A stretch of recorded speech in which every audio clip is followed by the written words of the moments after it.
मौर्य राजवंश की स्थापना चंद्रगुप्त मौर्य ने की थी। वह भारत का प्रथम ऐतिहासिक सम्राट था। वह ऐसा पहला सम्राट था जिसने बृहत्तर भारत पर अपना शासन स्थापित किया, जिसका विस्तार ब्रिटिश साम्राज्य से बड़ा था। उसके साम्राज्य की सीमा ईरान से मिलती थी। उसने ही भारत को सर्वप्रथम राजनीतिक रूप से एकबद्ध किया हुआ था। विशाखदत्त कृत मुद्रा द्वारा रचित मुद्रा राक्षस में चंद्रगुप्त को नंदराज का पुत्र माना गया है। नंदराज का पुत्र माना गया है।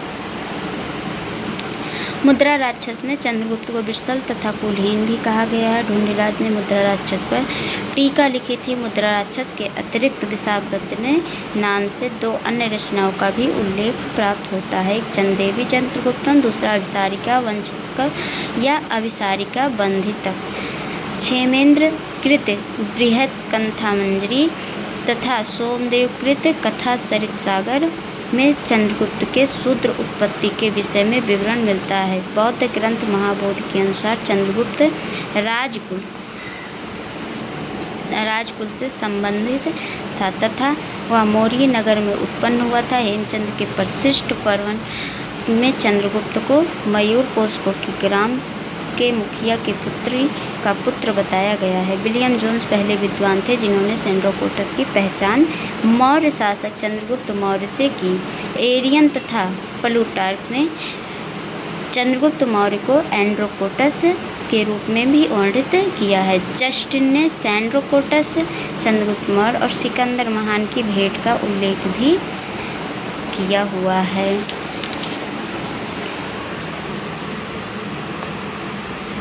ऋषि चड़क ने अपने पुत्र का नाम चाणक्य रखा था। अर्थशास्त्र के लेखक के रूप में इसी पुस्तक के उल्लिखित कौटिल्य तथा पद्य खंड में उल्लिखित विष्णुगुप्त नाम की साम्यता चाणक्य से की जाती है। पुराणों में उसे श्रेष्ठ, जिसका अर्थ होता है श्रेष्ठ ब्राह्मण, कहा गया है। कौटिल्य द्वारा मौर्य काल में रचित अर्थशास्त्र शासन के सिद्धांतों की पुस्तक है। इसमें राज्य के सप्तांग सिद्धांत, स्वामी, यमात, जनपद, दुर्ग, कोष, दंड एवं मित्र की व्याख्या मिलती है।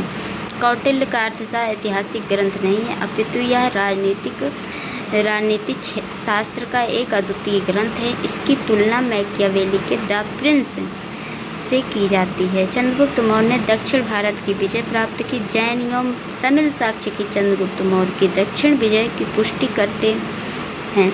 राजनैतिक तौर पर समस्त भारत का एकीकरण चंद्रगुप्त मौर्य के नेतृत्व में संभव हुआ। प्रारंभिक विजयों के फलस्वरूप चंद्रगुप्त का साम्राज्य व्यास नदी से लेकर के सिंधु नदी तक के प्रदेश पर हो गया। रुद्रदामन के जूनागढ़ हमले से पश्चिमी भारत पर उसका अधिकार प्रमाणित होता है। जैन ग्रंथों के अनुसार सौराष्ट्र के साथ साथ अवंती पर भी चंद्रगुप्त मौर्य का अधिकार था। उसकी मृत्यु के समय उसके साम्राज्य का विस्तार पश्चिम में हिंदुकुश पर्वत से पूरब में बंगाल की खाड़ी तथा उत्तर में हिमालय की श्रृंखलाओं से दक्षिण में कर्नाटक तक था। 150 ईस्वी में रुद्रदामन के जूनागढ़ शिलालेख के अनर्थ और सौराष्ट्र प्रदेश में चंद्रगुप्त मौर्य के प्रांतीय राज्यपाल पुष्यगुप्त द्वारा सिंचाई के लिए सुदर्शन झील का निर्माण का उल्लेख मिलता है, जिससे यह सिद्ध होता है कि पश्चिम भारत का यह भाग मौर्य साम्राज्य में शामिल था। चंद्रगुप्त मौर्य ने सिकंदर के साम्राज्य के पूर्वी भाग के शासक सेल्यूकस की आक्रमणकारी सेना को 305 ईसा पूर्व में परास्त किया था। यूनानी लेखक बिंदुसार को अमित्रकोडीज कहा गया है, जिसे अमित्रघात भी कहा जाता है। विद्वानों के अनुसार अमित्रकोडीज का संस्कृत रूप है अमित्रघात, शत्रुओं का नाश करने वाला। जैन ग्रंथ से उसे सिंहसेन कहते हैं। जैन ग्रंथ में बिंदुसार की माता का नाम दुर्धरा मिलता है। दिव्यवादान के अनुसार बिंदुसार के समय तक्षशिला में विद्रोह हुआ था, जिसको दबाने के लिए उसने अपने पुत्र अशोक को भेजा था। स्ट्रैबो के अनुसार बिंदुसार के समय मिस्र के राजा एंटियोकस ने डाइमेकस नामक राजदूत भेजा। पिलनी के अनुसार मौर्य राज दरबार में मिस्र के राजा टालेमी द्वितीय फिलाडेल्फस डायनोसिस नामक राजदूत भेजा।